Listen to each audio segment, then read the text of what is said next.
예배 시작 전에 몇 가지 당부를 좀 말씀드리겠습니다. 아직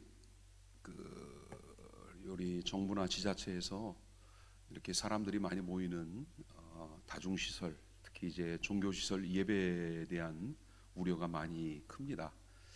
저희들이 모든 그 예방 수칙을 지켜가면서 예배를 오늘부터 시작을 했습니다. 그래서 죄송하지만 지금 본당이 굉장히 넓은데 이쪽은 좀 인구 밀도가 많이 넓습니다. 그래서 이쪽에 계신 분들은 앞뒤 적어도 한 칸 이상, 그리고 가운데도 좀 떼어서 더 넓게 좀 이렇게 앉아주시면 좋겠습니다. 그리고 마스크는 예배 내내 여러분 착용하고 계시는 것으로 그렇게 하시면 좋겠습니다. 그래서 가급적 좀 거리가 있도록 그렇게 앉으시면은 좋겠습니다. 조금 전에 우리 온천일 동장님이 오셔서 또 확인을 하고 가셨습니다. 그런데 그리고 오늘 일부 예배는 우리가 이제 온라인 영상 예배 녹화를 하겠습니다. 그래서 일부 예배가 이제 11시에 교회 못 오시는 우리 어르신들이라든가 기저질환이 있으신 분들은 가정에서 유튜브를 통해 예배를 드리게 되는데, 그때 11시 예배 영상이 오늘 일부 예배 영상이 나가게 됩니다. 여러분이 같이 예배에 참여하시면 되겠습니다.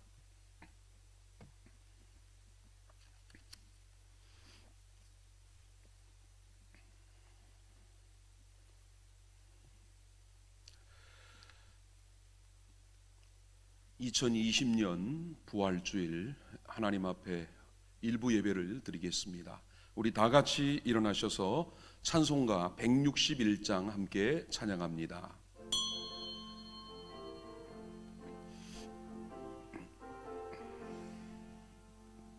할렐루야, 우리 예수 부활 승천하셨네. 세상 사람 찬양하니 천사와 답하도다. 구주 예수 부활하사 사망 권세 이겼네. 구주 예수 부활하사 사망 권세 이겼네. 할렐루야, 우리 예수 왕의 왕이 되시고 우리들의 중보 되심 성령 증거하시네. 구주 예수 부활하사 처음 열매 되셨네. 구주 예수 부활하사 처음 열매 되셨네. 할렐루야, 우리 예수 흠과 티가 없도다. 무덤 속에 있는 죄인 주가 일으키시네. 구주 예수 부활하사 영광 주로 오시네. 구주 예수 부활하사 영광 주로 오시네. 교동문 133번 부활주일입니다. 하나님께서 그를 사망의 고통에서 풀어 살리셨으니 우리 주 예수 그리스도로 말미암아 우리에게 승리를 주시는 하나님께 감사하노니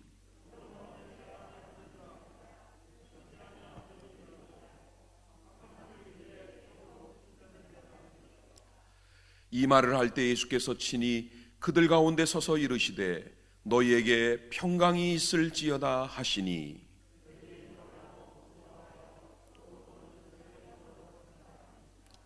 예수께서 이르시되 어찌하여 두려워하며 어찌하여 마음에 의심이 일어나느냐.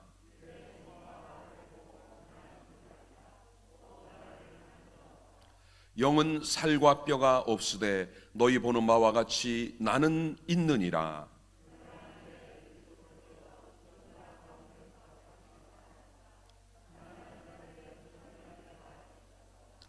예수께서 이르시되 나는 부활이요 생명이니 나를 믿는 자는 죽어도 살겠고 무릇 살아서 나를 믿는 자는 영원히 죽지 아니하리니 이것을 내가 믿느냐.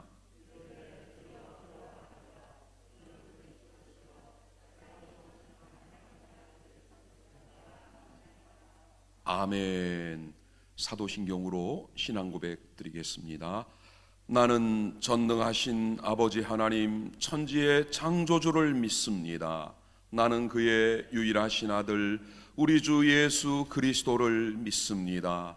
그는 성령으로 잉태되어 동정녀 마리아에게서 나시고 본디오 빌라도에게 고난을 받아 십자가에 못 박혀 죽으시고 장사된 지 사흘 만에 죽은 자 가운데서 다시 살아나셨으며 하늘에 오르시어 전능하신 아버지 하나님 우편에 앉아 계시다가 거기로부터 살아있는 자와 죽은 자를 심판하러 오십니다.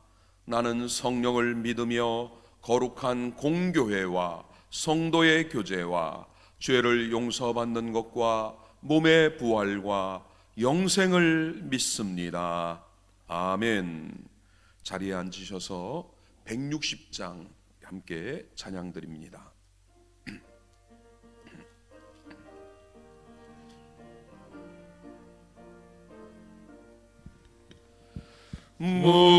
무덤에 머물러 예수 내 구주 새벽 기다렸네 예수 내 주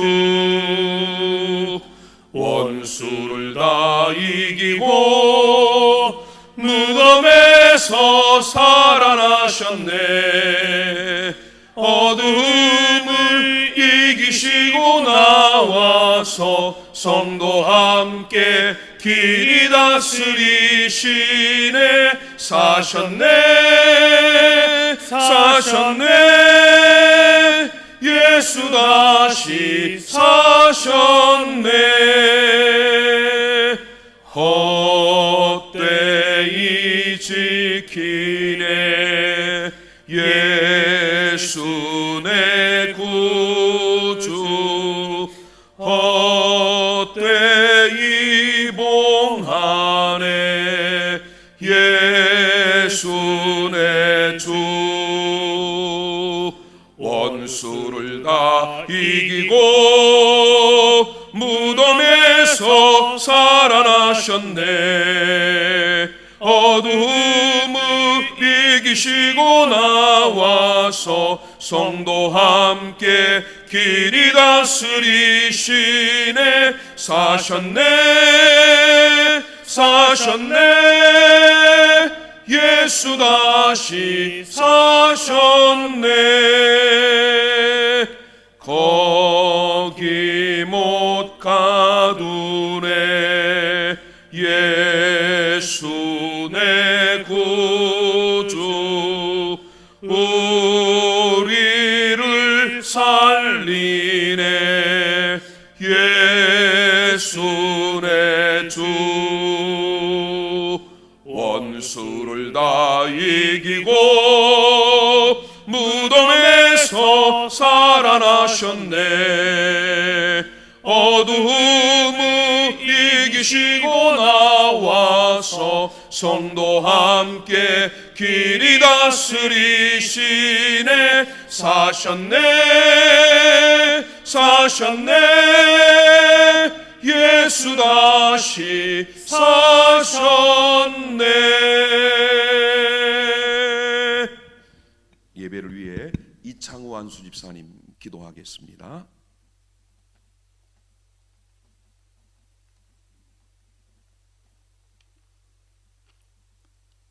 하나님 은혜를 감사드립니다. 전염병으로 인하여 각자 가정에서 예배드리며 인내하고 기다렸던 저희들이 부활주일날 아침에 주의 성전에 모여서 함께 예배드리게 하시니 감사합니다.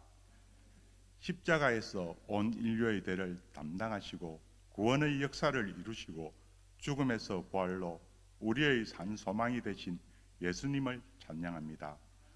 부활주일 예배를 드리는 저희들 모두 기쁨과 즐거움으로 충만하게 하옵소서.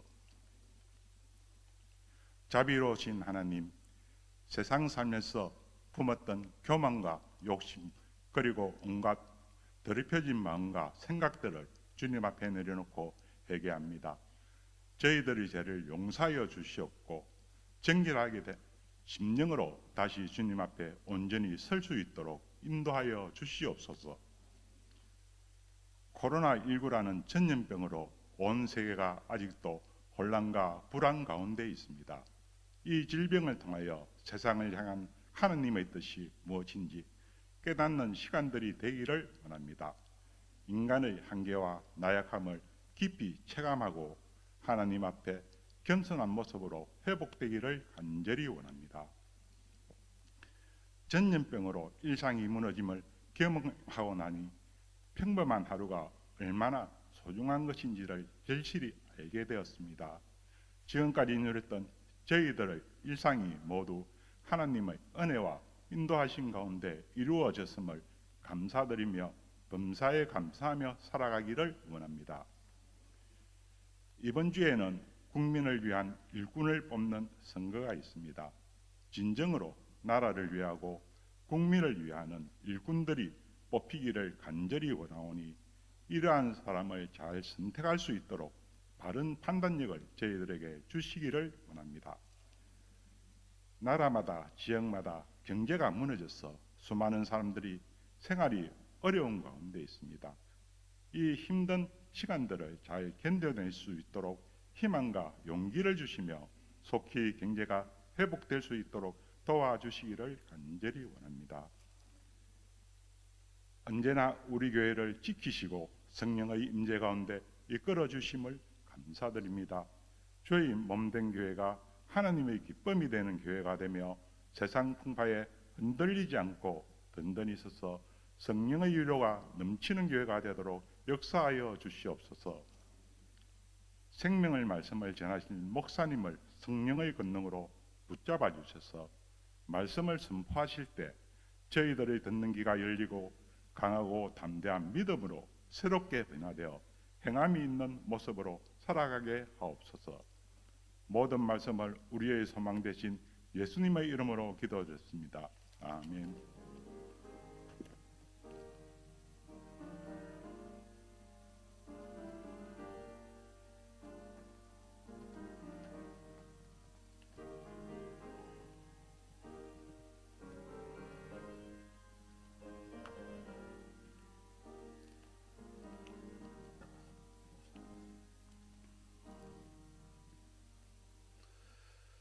오늘 우리에게 주시는 하나님의 말씀은 요한복음 11장 17절에서 27절까지의 말씀입니다.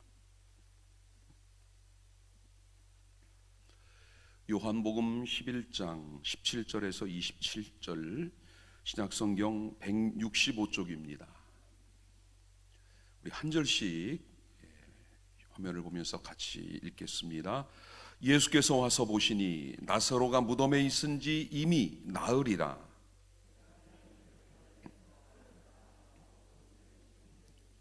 많은 유대인이 마르다와 마리아에게 그 오라비의 일로 위문하러 왔더니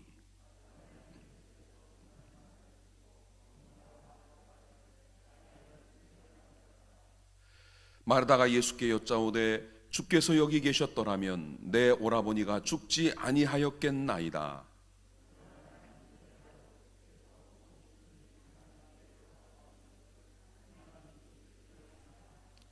예수께서 이르시되 내 오라비가 다시 살아나리라.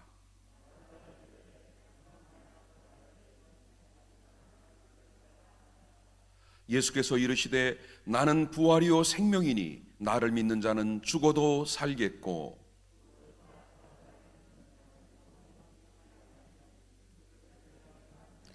다 같이 이르되 주여 그러하외다. 주는 그리스도시요 세상에 오시는 하나님의 아들이신 줄 내가 믿나이다. 아멘. 네, 정확하게 8주 만에 오늘 성전에서 다시 여러분들을 만나 예배를 드리게 됐습니다. 우리 옆에 계신 분들 악수는 할 수 없고 서로 바라보면서 인사로만 우리 또 할렐루야 반갑습니다. 우리 예수님 부활하셨습니다. 인사 함께 나누시겠습니다. 네, 감사합니다. 할렐루야. 네. 나는 부활을 믿습니다 라는 제목으로 오늘 말씀을 함께 나누겠습니다. 기독교 역사를 연구하는데 정말 중요한 자료로 여겨지는 책이 한 권이 있습니다. 기독교 선교사라고 하는 책인데 스티븐 릴이라고 하는 분이 쓰신 책입니다. 그런데 이 책에서 스티븐 릴은 한 가지 중요한 질문을 하고 있습니다. 그 질문이 뭔가 하면 어떻게 해서 200년이라는 짧은 시간 동안 초대교회, 기독교회는 로마 전역에 퍼지게 되었는가? 어떻게 해서 로마의 그 많은 종교들을 두고 기독교가 로마의 종교가 되었는가? 이런 질문을 그 책에서 하고 있습니다. 그리고는 스티븐 리윌은 그 해답을 이렇게 말을 합니다. 예수님의 부활에 대한 확신이었다라는 것이 답이에요. 예수님의 부활은 그 당시에 많은 역사학자들, 또 로마의 정치 지도자들, 유대 종교 지도자들, 또 심지어는 무신론자들, 기독교를 박해하던 자들까지도 부인할 수 없는 완벽한 역사적 사실이었기 때문이라는 겁니다. 십자가에서 완벽하게 죽으셨습니다. 그리고 무덤에도 완전하게 장사되어 그 무덤 문이 닫혀 있었습니다. 그런데 예수님은 실제로 사흘 만에 그 무덤의 권세를 깨고 부활하셨고, 그 부활의 파장이 온 유대 땅은 물론이지고 로마까지도 그 영향이 미쳤다는 겁니다. 예수님의 부활은 그전까지 사람들을 지배하던 최고의 가치들을 무력화시켜 버렸습니다. 세상에 어떤 힘, 권력, 재물 무엇을 가지고도 죽음을 막을 사람은 없었고 또 죽은 자를 살릴 수도 없었습니다. 그런데 예수님이 무덤에서 다시 살아남으로 인해 인간이 가지고 있던 모든 이론, 사상, 가치, 이것들이 한 번에 무너지는 계기가 되었다는 것입니다. 동시에 예수님을 잃고 시리에 빠져서 낙심하고 두려움에 사로잡혀 있던 제자들은 부활하신 예수님을 직접 만났습니다. 도마 같은 제자는 그 못자국, 창자국을 만져봤습니다. 대화를 했고 음식을 먹고 함께 했습니다. 그들은 부활하신 예수님을 통해 힘을 얻었지요. 그것뿐입니까? 예수님이 승천하시고 난 뒤에는 오순절 마가의 다락방에 성령을 받고 권능을 함께 받았습니다. 제자들은 더 이상 두려움이 없습니다. 죽음을 불사하는 주님의 제자가 되고 땅 끝까지 가며 그들은 복음 전하는 증인의 사명을 감당했던 것입니다. 이처럼 교회는 예수님의 부활로 시작이 되었습니다. 기독교는 예수님의 부활 위에 세워진 교회라는 사실입니다. 그러므로 우리가 복음을 믿는다라고 말할 때는 예수님의 십자가 죽음과 부활을 믿는다는 말과 같은 말임을 믿으시기 바랍니다. 여러분, 오늘 우리가 믿는 이 기독교 신앙에는 세상 누구와도 그 어떤 것과도 타협할 수 없고 양보할 수 없는 우리 기독교만의 두 가지 진리가 있습니다. 그게 뭔가 하면 창조와 부활입니다. 창조와 부활. 만약 창조가 없다면 흔히 여러분 우리가 학교에서 가르치고 있는 진화론, 이 진화가 있고 창조가 없다면 세상의 기원을 어떻게 설명하겠습니까? 인간의 기원을 뭘로 밝혀낼 수 있겠습니까? 창세기 1장과 2장을 보면 하나님이 천지를 창조하시는 말씀이 상세하게 기록되어 있고 또 그 가운데는 인간의 창조가 그 어떤 것보다 구체적으로 기록되어 있습니다. 현대의 과학과 기술과 문명이 아무리 탁월하고 위대한 것들을 만들어낸다 해도 생명을 창조할 수는 없습니다. 지난 주간에 어느 분이 이제 그 단톡방에서 영상 하나를 보내줬어요. 그 영상을 보다 깜짝 놀랐습니다. 뭔가 하면 여러분, 비행기는 하늘로만 다니게 되어 있고 배는 바다로만 다니게 되어 있잖아요. 그런데 문제는 비행기는 활주로가 없으면 뜰 수 없다는 거예요. 배는 바다가 없으면 움직일 수 없다는 한계를 가지고 있다는 겁니다.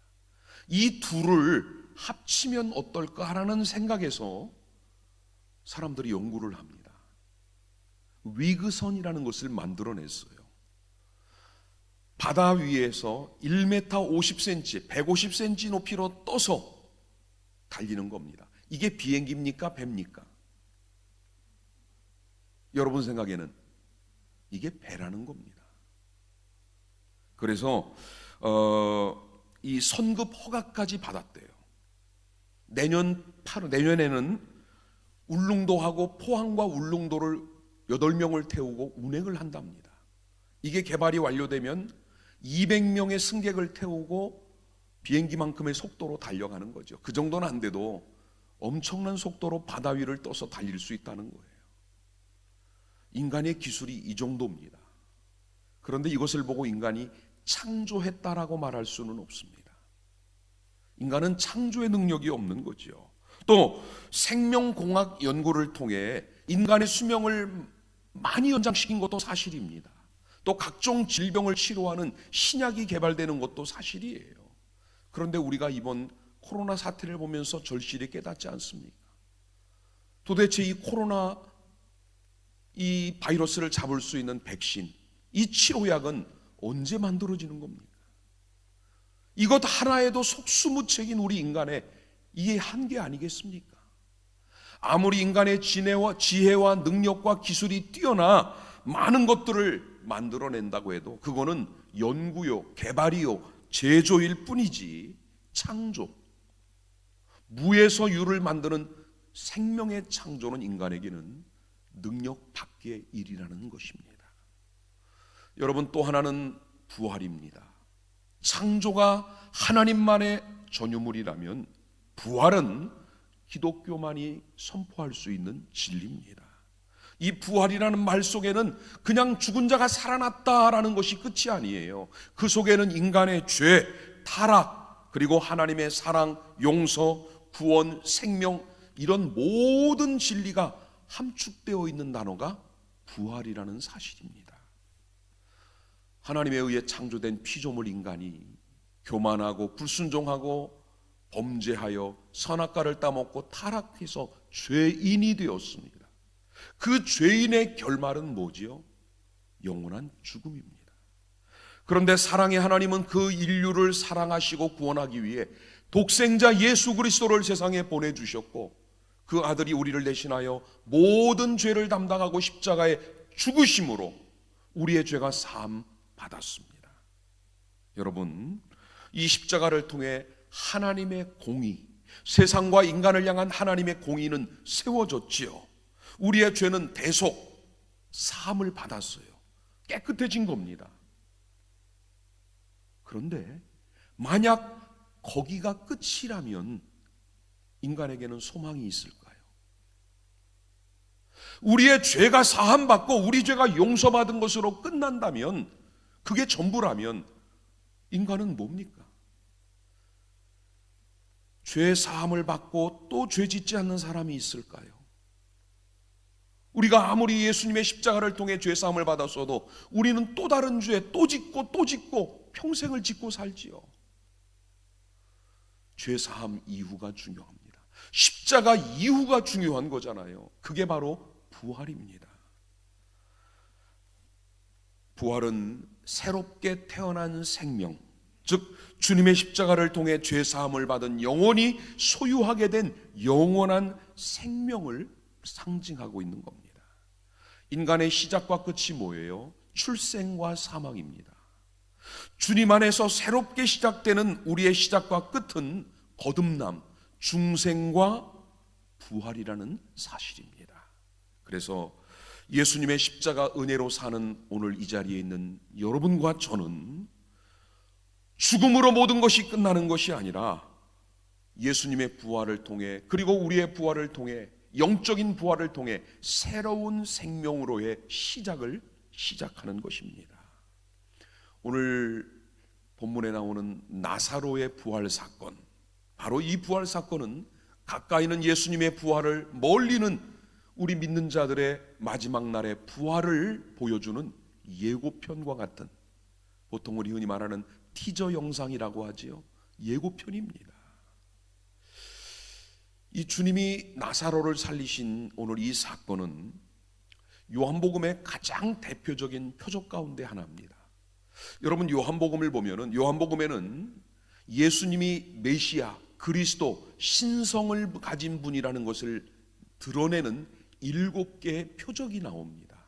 첫 번째 표적이 뭔지 아세요? 요한복음 2장에서 가나에서 물로 포도주를 만드신 사건이에요. 그것부터 시작해서 38년 된 베데스다 연못가의 환자를 고치는 것부터 시작해가지고 마지막 7번째 표적은 죽은 나사로를 살리신 거예요.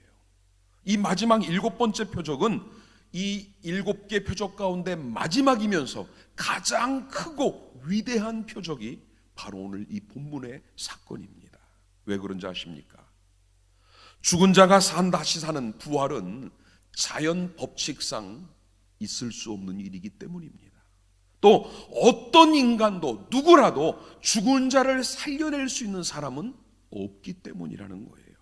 이것은 하나님이 보내신 하나님의 아들 예수 그리스도, 하늘의 능력을 가지신 그분만이 할 수 있는 유일한 일이기 때문이라는 것입니다. 여러분, 오늘 이 사건이 어떻게 시작이 됩니까? 본문 1절 이하를 보면은 3절에 가면 이렇게 말씀을 해요. 마르다와 마리아, 이 두 자매가 예수님에게 사람을 보냈습니다. 자기 오라비 나사로가 병들어 죽게 되었다라고 전하는 것으로 시작이 됩니다. 나사로와 마르다, 마리아, 이 3남매가 살던 베다니는 예루살렘에서 약 5리, 한 2km 정도 떨어진 감람산 근처에 있는 작은 마을입니다. 그런데 지금 예수님이 계신 곳은 어디예요? 요한복음 10장 40절을 보니까 요단강 저편, 요한이 처음으로 세례 베풀던 곳, 이렇게 말씀을 했어요. 거기가 어디입니까? 베레아라는 곳이에요. 그러니까 예수님이 계신 곳과 지금 이들 3남매가 사는 동네는 상당한 거리가 있는 곳입니다. 그런데 예수님과 이들 3남매는 아주 특별한 관계였어요. 예수님이 예루살렘을 방문하러 가는 길에 이 집을 자주 들리셨고, 또 공생의 마지막 주간에도 이 집을 방문하시고 거기 머물러 계시던 곳이기도 해요. 3절을 보면은 이런 말씀이 나오지요. 이 마르다와 마리아가 사람을 예수님에게 보내면서 이렇게 말합니다. 주여 보시옵소서, 사랑하시는 자가 병들었나이다 라고 말을 해요. 사랑하시는 자, 누가 사랑하는 겁니까? 예수님이 사랑하는 나사로라는 거예요. 그런데 이 두 자매가 했던 말, 사랑하시는 제자, 이 사랑하시는 이라는 말은 헬라어에 보면 필리아, 필레오라는 단어예요. 친구의 우정 같은 단어지요. 지금 이 마르다와 마리아 입장에서는 예수님을 친구처럼 가까이 언제나 찾아가서 부탁하고 또 있는 이야기들을 그대로 꺼낼 수 있는 아주 친밀한 관계, 그래서 필레오라는 단어를 썼어요. 그런데 재미난 거는요, 5절에 보면은 예수님께서 이런 말씀을 하지요. 예수께서 본래 마르다와 그 동생과 나사로를 사랑하시더니 그랬어요. 주님이 나사로의 이 3남매를 사랑하시는 사랑은 헬라어에 보면은 아가파오라는 단어를 써요. 우리가 말하는 아가페입니다. 즉 마리아와 마르다, 나사로는 예수님을 친구처럼 인간적으로 사랑하고 존경하고 좋아했어요. 그런데 주님은 이들을 무한한 사랑으로 사랑하셨다라는 겁니다. 나사로가 병들었다는 이야기를 들은 예수님이 하신 첫 마디가 뭔지 아십니까? 4절에 보니까 예수께서 들으시고 이르시되 이 병은 죽을 병이 아니라 하나님의 영광을 위한 것이고 하나님의 아들이 이로 말미암아 영광을 받게 될 것이다 라고 말씀을 하신 거예요. 여러분, 이 선언에는 이중적인 의미가 담겨 있습니다. 무슨 말인가 하면은 예수님이 베다니로 가서 죽은 나사로를 살려내심으로 예수님의 권능, 예수님이 이런 능력을 가진 신적인 능력을 가진 분임이 드러나게 된다는 거예요. 그런데 동시에 이 사건으로 말미암아 예수님은 십자가에 죽게 되는 계기가 됩니다. 그런데 동시에는 또 무슨 일이 있습니까? 아들이 십자가에 죽음으로 하나님이 계획하신 구원의 계획이 완성되기 때문에 하나님이 영광을 받으신다는 거예요. 그런 이중적인 의미를 담고 예수님이 이 말씀을 하셨습니다. 그런데 한 가지 이상한 게 있죠. 분명히 사랑하시는 그 나사로가 병들어 죽게 되었다는데 예수님은 즉시 베다니로 달려가신 것이 아니고 그곳에 이 베레아에서 이틀을 더 머무셨다라고 성경은 말씀을 해요. 왜 이틀을 더 머무셨을까요? 사랑하는 제자라면 빨리 가서 고치든가 어떤 조치를 취해야 되는 게 맞지 않을까요? 여러분, 예수님은 이 나사로가 완전히 죽을 때까지를 기다리신 겁니다. 이유가 있지요. 병든 자를 고치는 것과 죽은 자를 살리는 것은 다른 문제이기 때문입니다. 또 예수님은 사람이 부른다고 오라고 한다고 사람의 계획과 요청에 따라 움직이는 분이 아니라 철저히 하나님의 뜻과 계획과 목적 그리고 하나님의 시간에 따라 움직이시는 분임을 보여주기 위함입니다. 더구나 이 지도를 보시면 베레아에서 베다니까지는 이 요단강을 건너서 가는 길이에요. 거리로는 약 32km 정도라고 합니다. 하루를 걷는 길이에요. 그러니까 베다니의 마르다와 마리아가 사람을 보내 오라비가 병들었다라고 전하기 위해 하루를 간 거지요. 사실 나사로는 그날 죽은 겁니다. 예수님은 그 소식을 듣고도 이틀을 더 머물다가 출발해서 하루길을 갔으니 정확히 나사로가 죽은 지 4일, 나흘째 되는 날 베다니에 도착을 하신 겁니다. 자, 예수님은 이제 나흘째, 사흘이 지나고 이틀을 더 머무시고 제자들을 보고 말씀하십니다. 유대로 가자. 유대 땅으로 가자는 거예요. 그러자 제자들이 그 길을 만류를 합니다. 이유가 있어요. 요한복음 10장 30절을 보면 예수님께서 유대 땅에서 사람들에게 말씀을 하시는데 아버지와 나는 하나다라고 말씀을 하세요. 즉 하나님과 예수님은 하나라는 거예요. 아버지가 나를 보냈고 내가 곧 아버지다라고 말씀하신 겁니다. 그러자 듣고 있던 유대인들이 화가 나지요. 신성 모독의 죄를 범했다고 하며 돌로 예수님을 쳐 죽이려고 한 적이 있습니다. 그곳이 어디냐? 바로 이 유대 땅이에요. 그곳으로 예수님이 다시 돌아가자고 하자 제자들이 만류하는 것은 당연한 일이었습니다. 그런데 여러분, 예수님이 유대 땅으로 가시고자 하는 이유는 두 가지입니다. 하나는 죽은 나사로를 살리는 것이 또 목적이었고 또 하나는 그곳에 십자가의 죽음의 시간이 가까이 왔기 때문이었습니다. 대제사장과 장로들, 유대인들에 의해 강요에 못 이겨 강압에 의해 죽임을 당하신 것이 아니라 주님 스스로 십자가의 길을 택하고 가셨다는 것을 말씀하시는 겁니다. 그리고는 11절에서 유명한 말씀을 하시지요. 우리 친구 나사로가 잠들었으니 내가 깨우러 가노라. 나사로가 잠들었으니 깨우러 가겠다고 말씀을 하세요. 그 당시 유대인들은 죽음을 좀 완고하게 표현할 때 잠을 잔다라고 표현을 했다고 하지요. 물론 그들이 말하는 잠은 더 이상 깨어날 수 없는 잠이에요. 한번 잠들면 영원히 깨어날 수 없는 잠, 죽음을 말하는 겁니다. 흔히 우리가 요즘 장례식에서 많이 듣는 영면이라는 말이에요.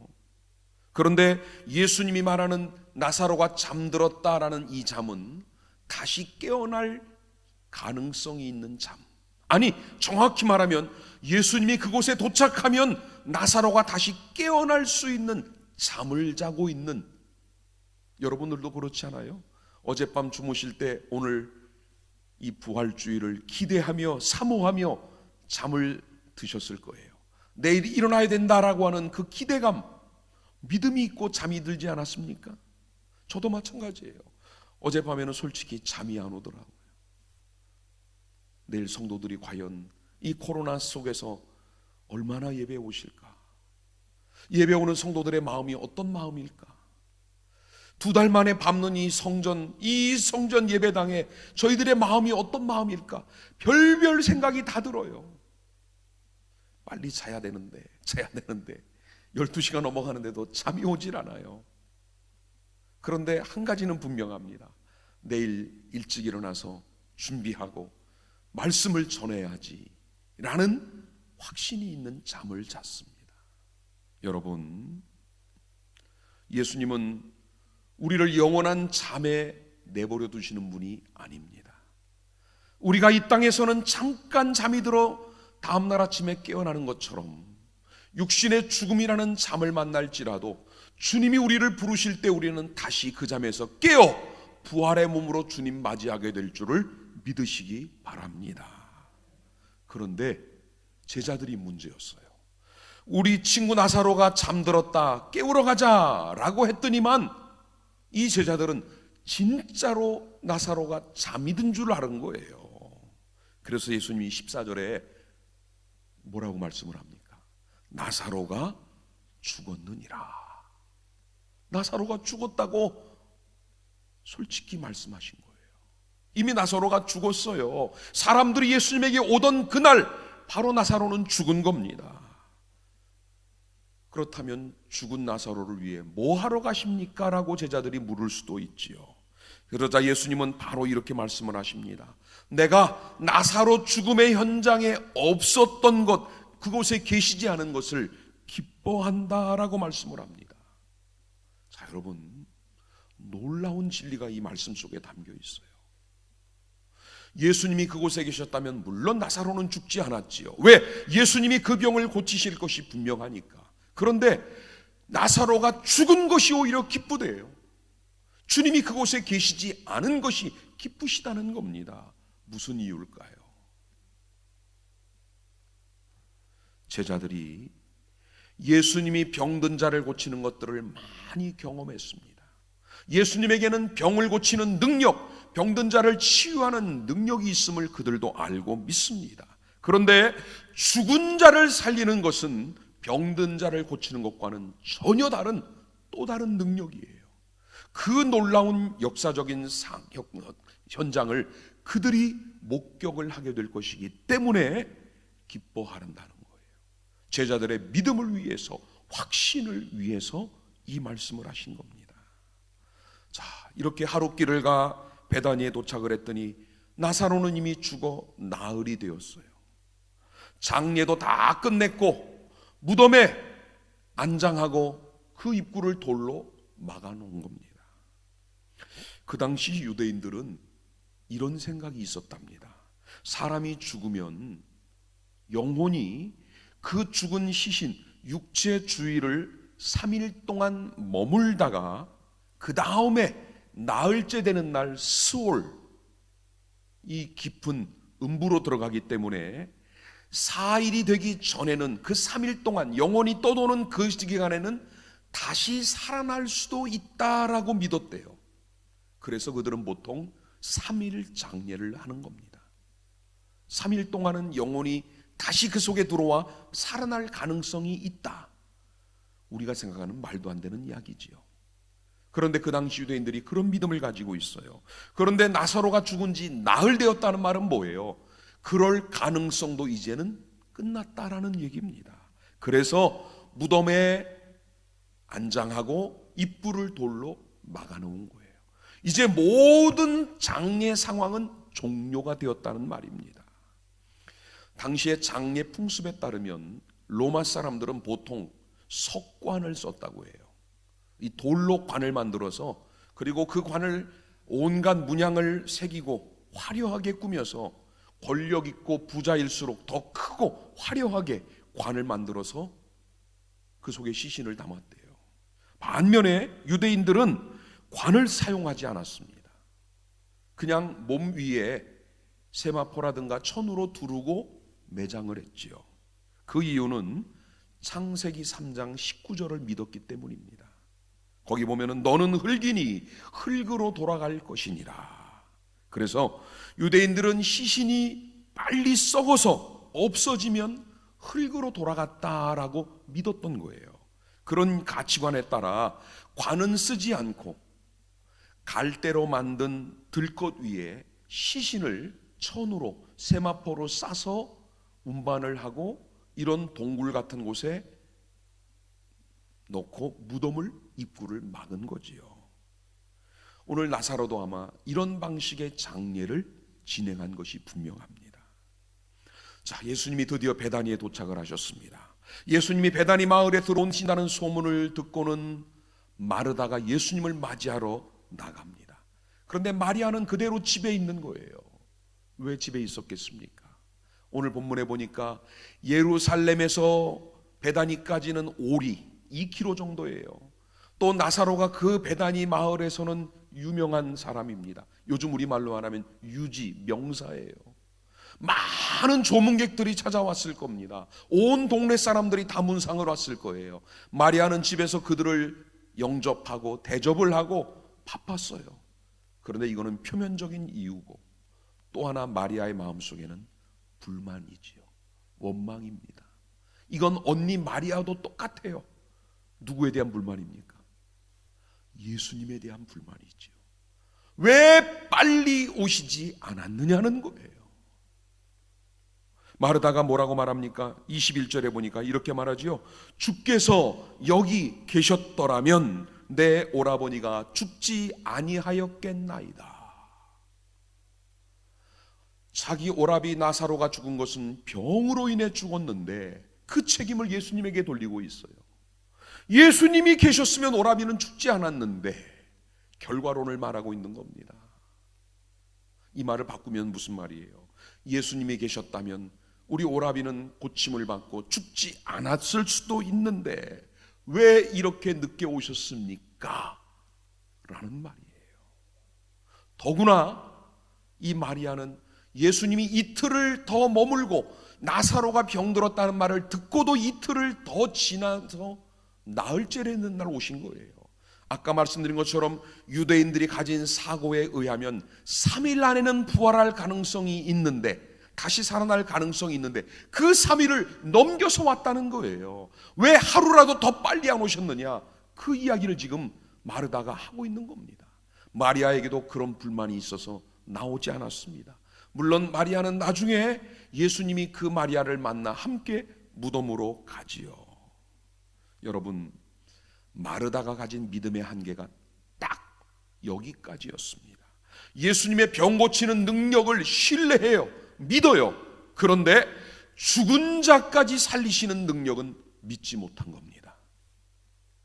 사랑하는 성도 여러분, 오늘 여러분과 저의 믿음이 이 마르다의 믿음 같지 않기를 주님의 이름으로 권유합니다. 무슨 말입니까? 이 정도는 내가 할 수 있는 거고, 내가 못하는 이거는 주님이 하실 수 있고, 이거는 주님도 할 수 없는 일입니다 라고 여러분이 짐작하는 일들이 얼마나 많았습니까? 우리가 하나님을 원망하고 불신할 때가 언제입니까?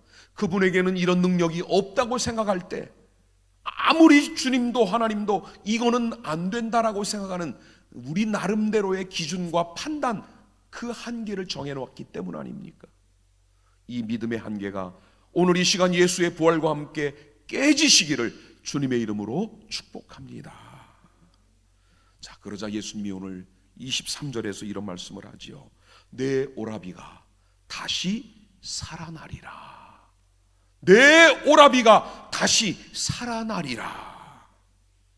여러분, 여기 살아나리라, 이 말은 헬라어에 보면은 아니스테미라는 단어예요. 아니스테미, will rise again, 다시 일어난다라는 뜻이에요. 영어의 의미는. 그런데 요한복음에는 이 아니스테미라는 이 헬라어 단어가 8번이 나옵니다. 한 번을 빼고 나머지 7번은 전부 죽은 자가 다시 사는 것을 가리킬 때 이 단어를 썼어요.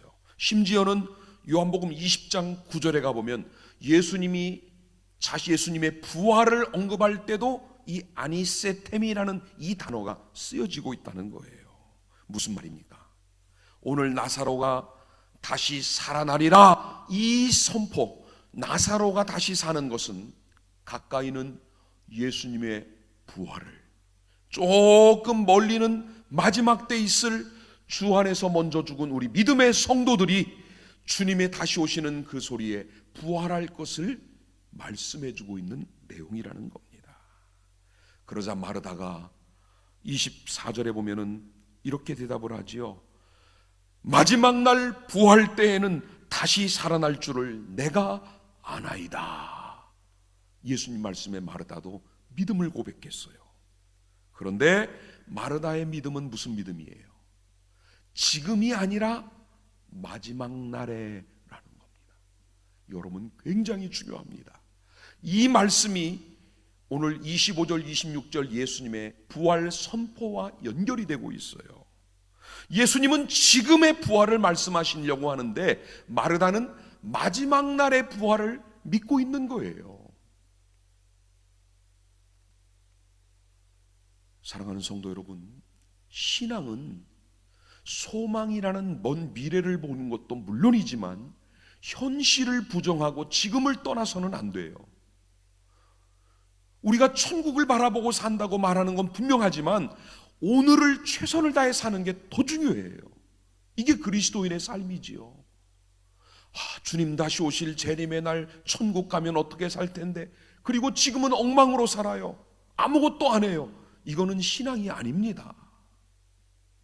우리가 미래의 소망이 있다면 현실에서도 지금에서도 그 믿음에 걸맞는 삶을 함께 살아가야 될 줄 믿습니다. 마르다의 믿음은 훌륭해요. 왜?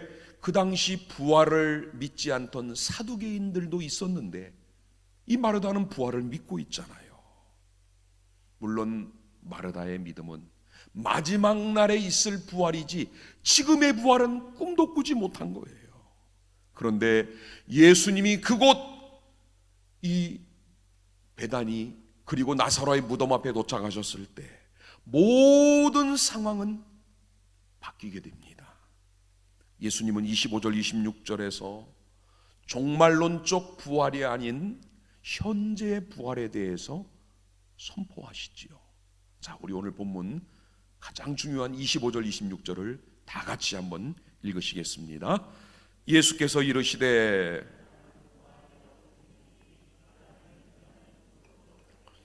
무릇 살아서 영원히 죽지 아니하리니 이것을 내가 믿느냐. 아멘. 아멘. 여러분, 예수님은 이렇게 말씀을 합니다. 나는 부활이요 생명이다. 그런데 여기 보면은 부활이라는 단어와 생명이라는 이 단어가 다 중요해요. 그런데 순서는 부활이 먼저고 그 다음이 생명이에요. 무슨 의미일까요? 생명은 부활의 결과가 생명입니다. 잘 들으셔야 됩니다. 부활했기 때문에 생명을 얻는 거예요. 요한복음에서 말하는 부활은 두 가지 의미, 두 단계가 포함이 돼요. 죄인이 아직 예수를 모르던 세상 일반인 죄인이 예수를 구주로 믿고 영접하고 거듭났어요. 중생했습니다. 다시 태어난 거예요. 이거는 영적 부활입니다. 그리고 그 사람에게는 생명이 주어지지요. 이게 새 생명이에요. 예수의 생명. 오늘 여러분 예수님의 부활을 믿고 예수님을 영접하고 여러분에게도 영적인 부활과 함께 여러분에게 예수님의 생명이 있음을 믿으십니까? 여러분 지금 그 생명을 가지고 있는, 우리는 영적 부활을 이미 경험한 사람들이에요. 그리고 나서 마지막 때, 마지막 날에 주 안에서 먼저 죽었던 자들이 다시 일어나는 건 육적인 부활이에요.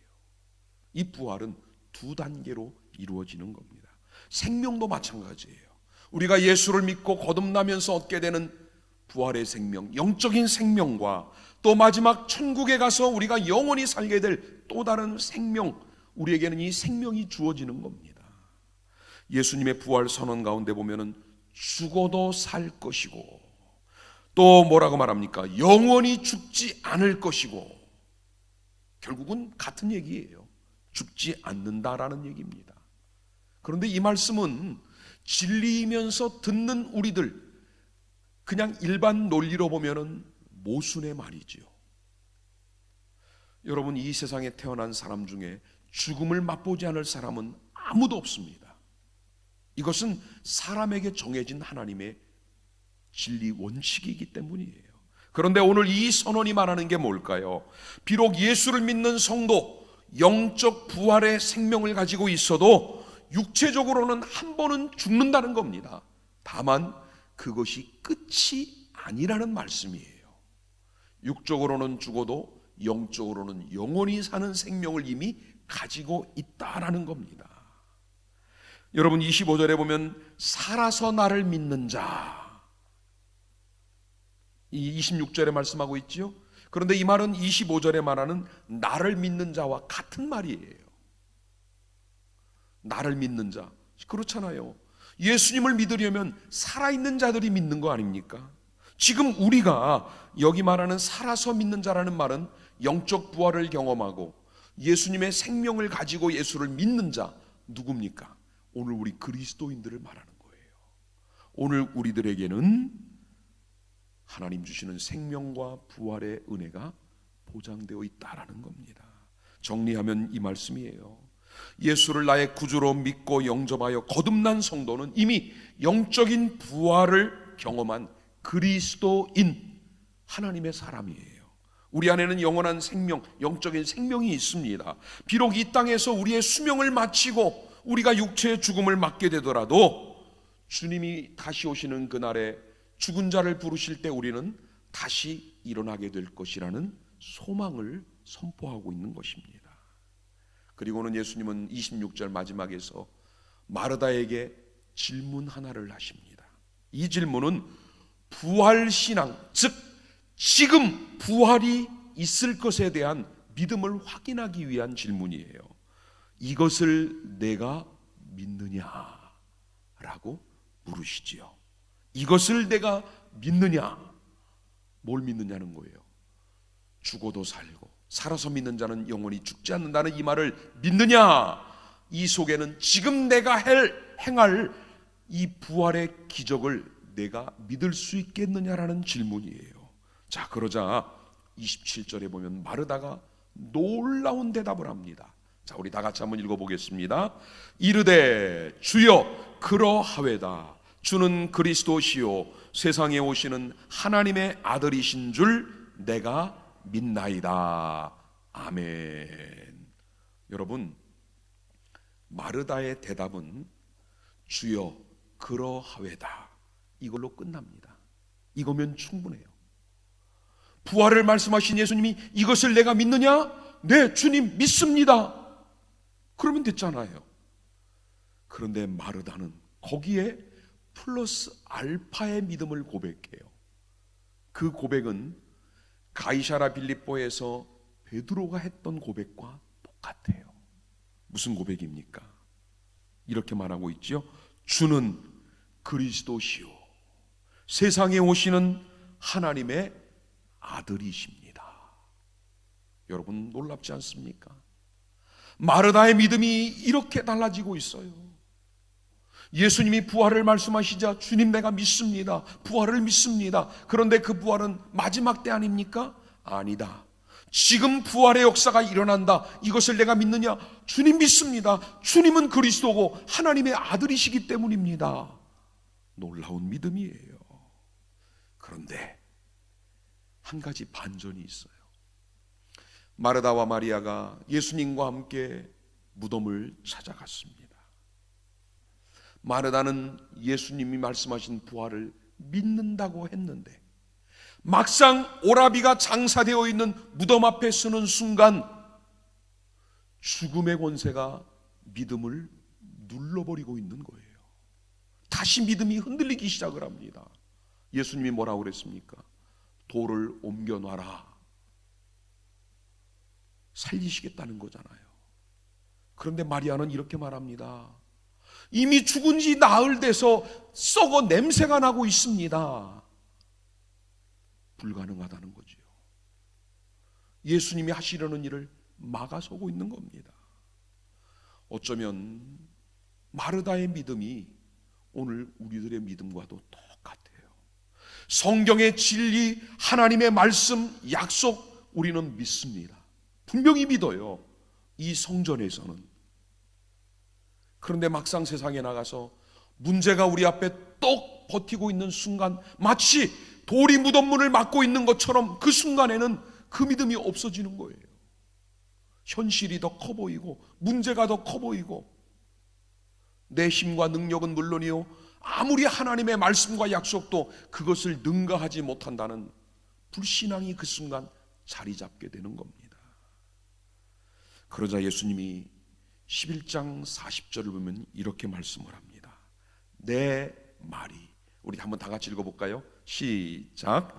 내 말이 내가 믿으면 하나님의 영광을 보리라 하지 아니하였느냐. 아멘. 주님 말씀하셨잖아요. 믿기만 하면 하나님의 영광을 보지 않겠느냐. 그리고는 나사로야 나오너라 선포하시고 그 나사로를 살려내셨습니다. 오늘 말씀을 정리하겠습니다. 여러분, 2000년 전 이 땅에 오신 예수 그리스도는 인류의 역사를 구분하는 분기점이 되셨지요. 우리가 잘 아는 BC, Before Christ, 예수님 오기 전, 주 전과 AD, 아노 도미니, After Christ예요. 예수님 오신 이후로 이 둘을 나누는 기준은 예수님이에요. 예수님의 탄생입니다. 그리고 십자가는 죄인과 하나님의 자녀를 구분하는 기준이 되셨어요. 지난 2달 동안 우리는 이 코로나19로 인해 너무나 무기력한 존재로 살았습니다. 오늘 우리 집사님 기도하신 것처럼 아무것도 할 수 없는, 정말 이 성전에 예배도 드리지 못할 만큼, 아무리 가정에서 영상을 통해 예배를 드리고 기도한다고 하지만 그래도 이 성전에 와서 마음껏 찬양하고 싶고 기도하고 싶은 마음은 어쩔 수 없었어요.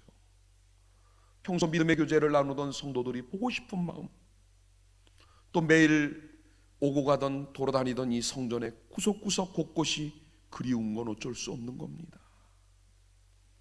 오늘부터 성전 예배를 재개하지만 아직 완전한 정상은 아닙니다. 또 오늘 예배에 나오지 못하시는 분들도 많아요. 지난 주간에 일일이 전화를 하면서 그랬습니다. 여러분, 이 예배 오늘부터 시작이 되는데 이 예배 나오시는 것은 여러분의 믿음에 따라 판단하고 결정하시라. 특히 연약하신 분들, 연로하신 분들, 몸에 약한 질병이 있는 분들은 스스로 조심해야 돼요.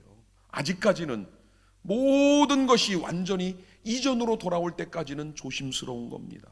그렇다고 해서 우리 신앙이 BC와 AC로 갈라져서는 안 돼요. 이건 제가 만든 말입니다. BC는 뭔지 아십니까? Before COVID-19예요. 코로나 이전과 AC, After 코로나. 코로나 이전과 코로나 이후로 신앙이 달라져서는 안 돼요. 인터넷에 그런 글도 있더라고요. 아이 주일 꼭 교회 가서 예배 드리는 건로만 알았는데 집에서 이렇게 하니까 이것도 편하고 좋으네. 아닙니다. 물론 가정에서 드려도 예배는 예배지만 이번에는 우리가 어쩔 수 없는 상황이에요. 우리가 예배를 지난 8주 동안 중단했던 이유가 뭡니까? 이 사회적 감염, 집단 감염을 막기 위해서예요. 사회에 해를 끼치지 않기 위해서입니다. 다른 이유가 전혀 없어요. 그것 때문이지 정부의 강압이나 어떤 요청 때문만이 아니에요. 우리가 그리스도인으로 해야 될 본분입니다. 그런데 이 기회가 우리 신앙을 돌아보는 기회가 되어야 돼요.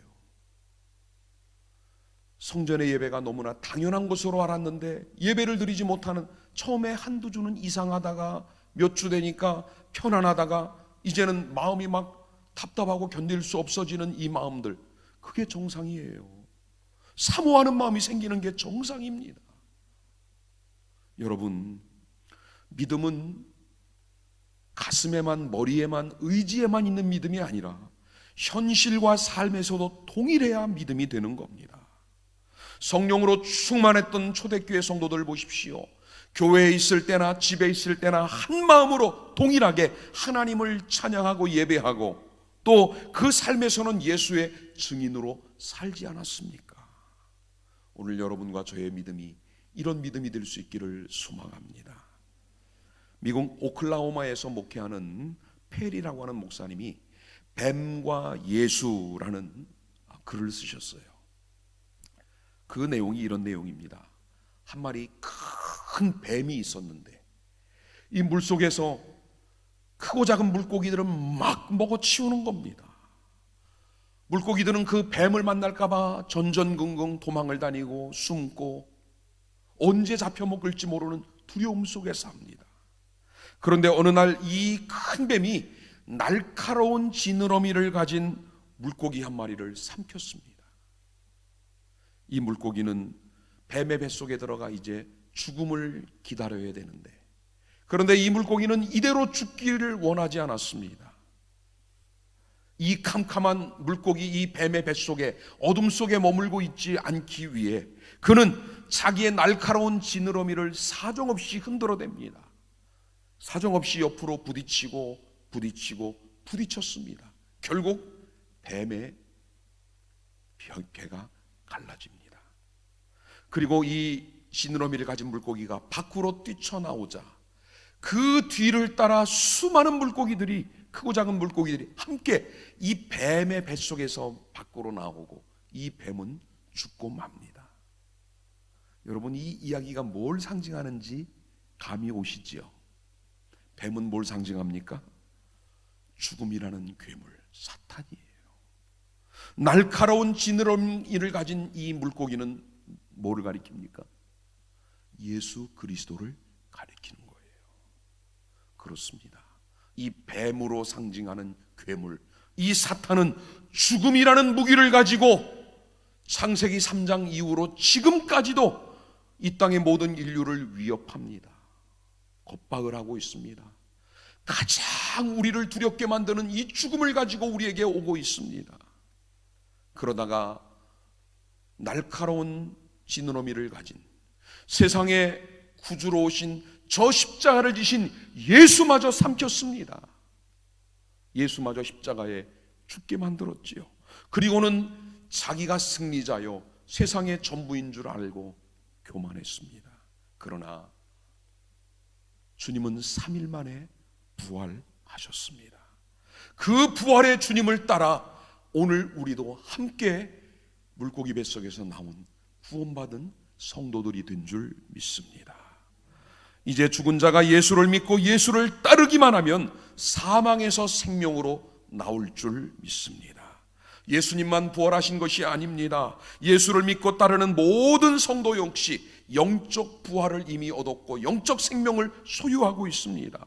그리고 영원한 삶을 시작했습니다. 예수님은 모든 믿는 자들의 산 소망이 되셨습니다.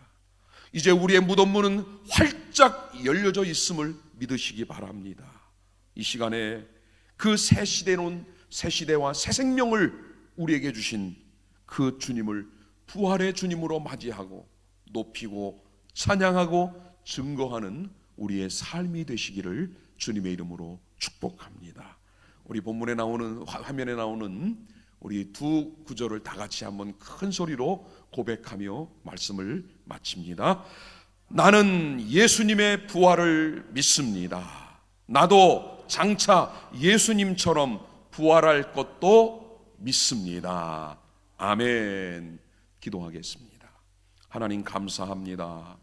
우리의 죄를 대신한 십자가의 죽음이 끝이 아니라 새로운 생명, 새로운 시작을 선포하는 부활의 전조였음을 우리는 믿고, 이제 오늘 이 새벽 부활하신 주님 다시 오늘 이 강단에서 우리에게 말씀을 주시고 우리에게 생명으로 역사하시고 또 우리의 영원한 생명을 보증하시는 그 주님을 맞이합니다. 부활의 기쁜 소식과 감격이 우리의 삶을 채우고 더 나아가 이 땅을 새롭게 하는 하나님의 능력이 되게 하여 주옵소서. 부활의 수혜자로만 사는 것이 아니라 부활의 증인으로 살아갈 수 있는 힘도 우리 모두에게 허락하여 주시옵소서. 잃어버렸던, 중단되었던 성전 예배와 우리 신앙의 모든 것들이 다시 시작되는 부활절이 되기를 소망하며 예수님의 이름으로 기도하옵나이다. 아멘. 165장 찬송하며 봉헌하겠습니다.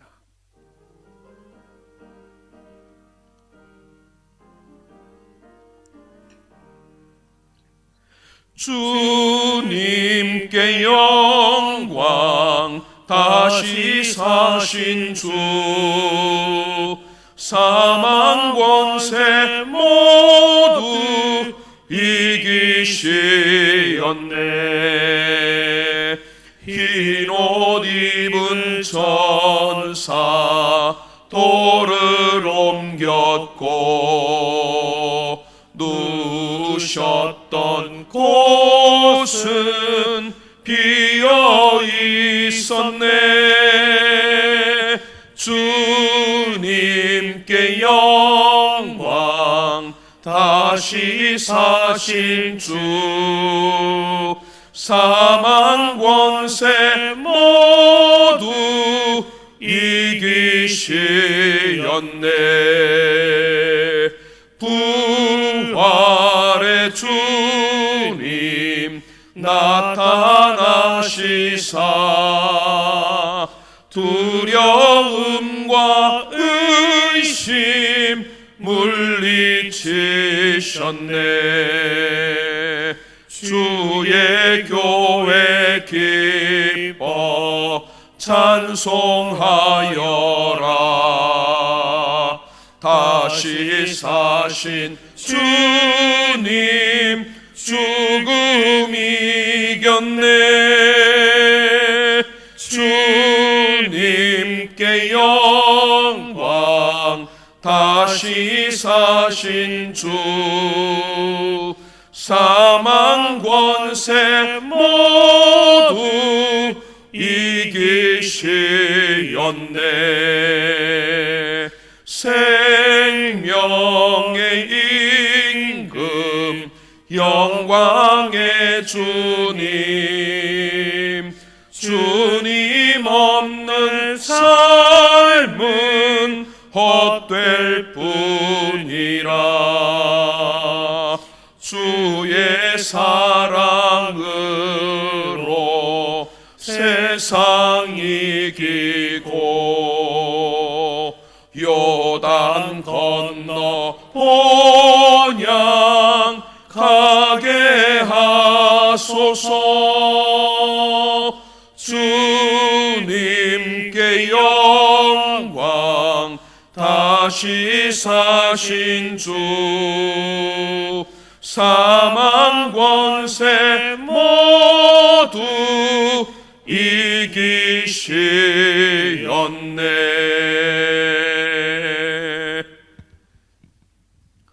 부활의 주님, 주님의 부활로 인해 우리가 맞는 이 기쁨과 감격과 또 영원한 생명의 소망이 있음을 감사합니다. 또 오늘 이 부활주일부터 성전 예배가 다시 시작되게 하신 은혜도 감사합니다. 우리의 남은 사명이 부활의 증인임을 다시 한번 깨닫는 시간 되기를 원하며, 이 시간 우리의 몸과 마음과 뜻과 정성 그리고 귀한 삶의 일부인 예물을 주께 올려드리오니 하나님 모두 주의 거룩한 손에 받아 주옵소서. 주정헌금을 드리고 10의 1조를 드리고 선교 장학 헌금을 드리며 이모저모 하나님 앞에 감사한 것들밖에 없어 구별하여 드리는 모든 감사와 특별히 부활의 주님을 위해 드리는 이 부활절 감사 예물까지 이 모두가 하나님의 거룩한 나라, 복음과 선교와 구제와 거룩한 일을 위해 쓰여지는 재물 되게 하여 주시옵소서. 우리의 삶을 복주시는 하나님, 영과 육이 늘 주의 은혜로 채워지게 하시고, 또 우리의 일터, 사업장과 직장 위에도 하나님이 능력이 함께 하시며 돕는 손이 함께 하시며, 또 하나님 전능하신 능력으로 역사하셔서 모든 불안과 어려움들과 힘들었던 것들이 지나가고 이제 다시 한번 우리의 모든 일터를 채우시고 역사하시는 하나님을 만나는 자리가 되게 하여 주시옵소서. 오늘도 예배를 사모하며 일부 예배 나와 예배드리는 사랑하는 주의 성도들 축복합니다. 하나님, 사랑하는 저희들 이 코로나 기간, 이 질병 기간에도 지켜주신 것 감사하고 오늘 예배드림을 감사합니다. 또 이 시간에도 가정에서 예배드리고 있을 사랑하는 우리 성도들을 축복합니다. 하나님, 모든 것이 정상화되어 다시 성전에 만날 때까지 하나님, 특별히 우리 연로하신 성도님들과 크고 작은 질병 가운데 고통받는 우리 성도들을 지켜 주시옵소서. 하나님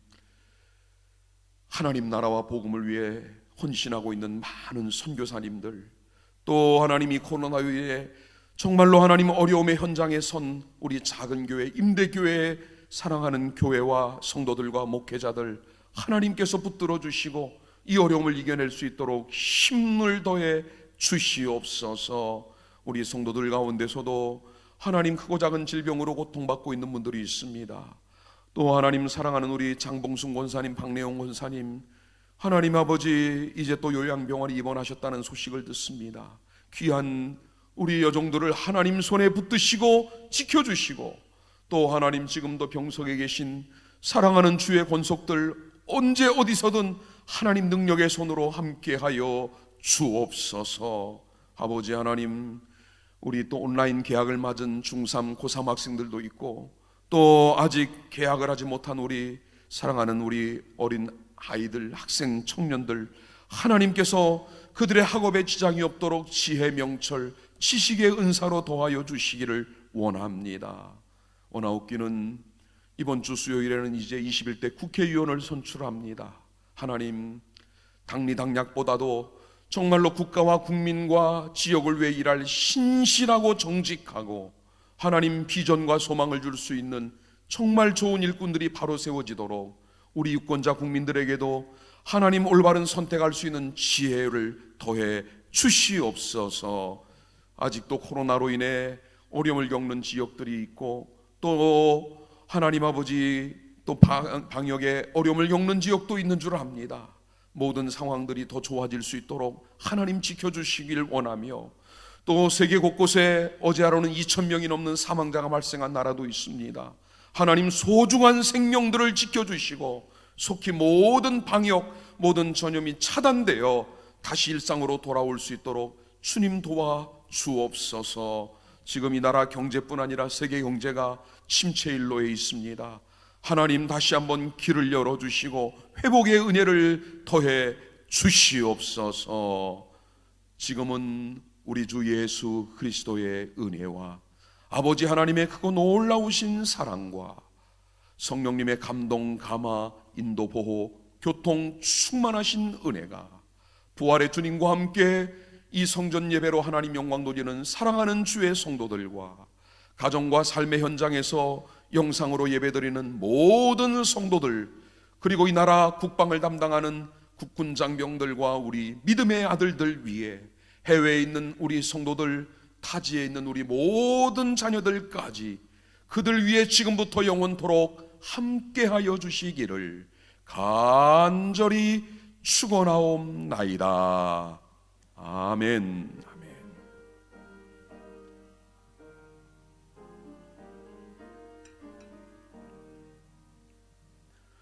교회 소식 전해드리겠습니다. 이제 오늘부터 주일 오전 예배만 재개가 되겠습니다.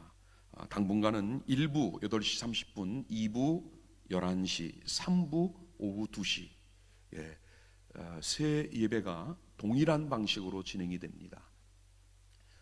기도자만 1부는 안수 집사님, 2부는 장로님, 3부에는 권사님들이 기도를 담당하고 말씀은 제가 전합니다. 그래서 여러분들이 1, 2, 3부에 정해진 시간에 아무 때나 오셔도 같은 예배를 드릴 수가 있습니다. 그리고 우리 1부 예배 영상은 11시에 성전 예배 참석을 못하신 분들을 위해 11시에 유튜브를 통해 전송이 될 예정입니다. 주일 오후 예배는 저녁 7시에, 수요 예배는 수요일 저녁 7시에 각각 영상이 제공이 되겠습니다. 오늘 부활주일입니다. 부활의 기쁨을 가지고 또 부활의 소망을 가지고 부활의 증인으로 살아가는 우리 성도들 되시길 바라고, 우리 부활절 헌금은 이제 코로나로 인해 어려움을 겪고 있는 작은 교회 또 이웃들 또 교회 안에도 지금 정말 어려운 심각한 상태에 있는 성도들이 계십니다. 그분들을 돕는 곳에 사용하도록 하겠습니다. 박래현 권사님, 우리 조영록 장로님 어머님이시고 이경숙 권사님의 시모님이신데 지금 금정나라 요양병원에 입원을 하셨고요. 우리 장봉순 권사님, 이덕자 권사님의 어머님이시고 홍현주 안수 집사님의 우리 장모님이신데 역시 부곡 요양병원에 입원을 하셨습니다. 우리 위에서 특별히 기도 많이 부탁을 드립니다. 오늘 강단의 화분은 우리 박혜수 장로님, 김경애 권사님 가정에서 봉헌하셨고요.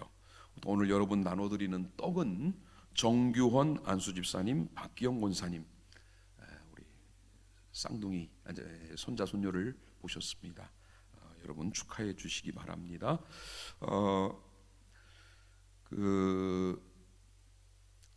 점심 식사는 당분간은 제공이 되지 않습니다. 그리고 카페도 폐쇄가 돼서 들어갈 수 없습니다. 예배 전후에 모임 또는 어떤 신체 접촉의 인사, 악수라든가 뭐 이런 것들은 좀 자제하시고 서로 목례와 이렇게 또 좌석에 앉을 때도 가급적이면 앞뒤 옆 사람과 거리를 유지하면서 앉아주시면 감사하겠습니다. 또 교회 입장하실 때는 발열 체크를 꼭 해주시고 손소독을 하시고 입장을 하시고 마스크는 예배 중에도 착용을 하고 계시면 되겠습니다. 또 좌석도 지정된 표시된 좌석에만 앉아주셔야 되겠고요. 교회도 방역을 철저히 진행하고 있습니다. 우리 예배 전 어제도 방역을 마쳤고 1부 예배가 끝나면 또 방역을 한 번 더 합니다. 2부 예배 후에도 또 방역을 할 거고 3부 예배 끝난 후에도 방역을 마무리하겠습니다. 그리고 교회 곳곳에 손소독제를 비치했고요. 또 엘리베이터 모든 버튼에는 우리 구리가 코팅된 필름을, 방역 필름을 다 부착해 놨습니다. 또 문 손잡이라든가 여러분이 접촉할 수 있는 부분에도 모든 위생 소독을 완료한 상태입니다. 안전 편안하게 예배를 드리셔도 좋고요. 교회 학교는 이번 주간에도 이제 비대면 우리 아이들 신방이 있을 예정입니다. 또 건강이 조금 좋지 못하신 분이나 몸에 질병이 있는 분들은 가정에서 예배를 드리셔도 되겠습니다.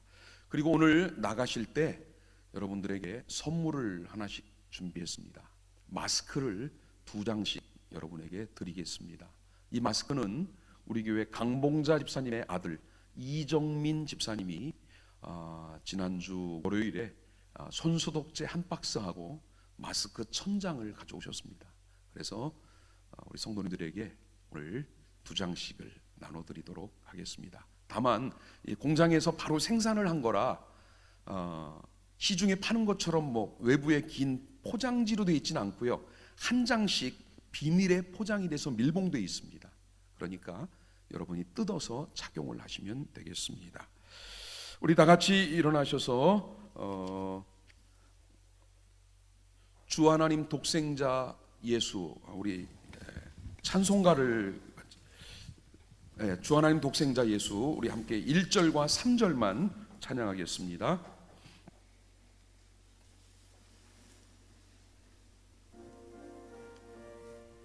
아니 그가 아니고 악보를 잘못 만들어 줬어요.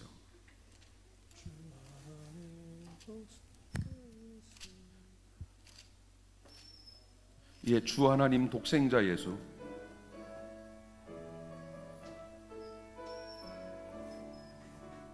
우리 박수하시면 박수하지 마십시오. 네. 그냥 찬양하겠습니다. 주 하나님 독생자 예수 날 위하여 오시었네.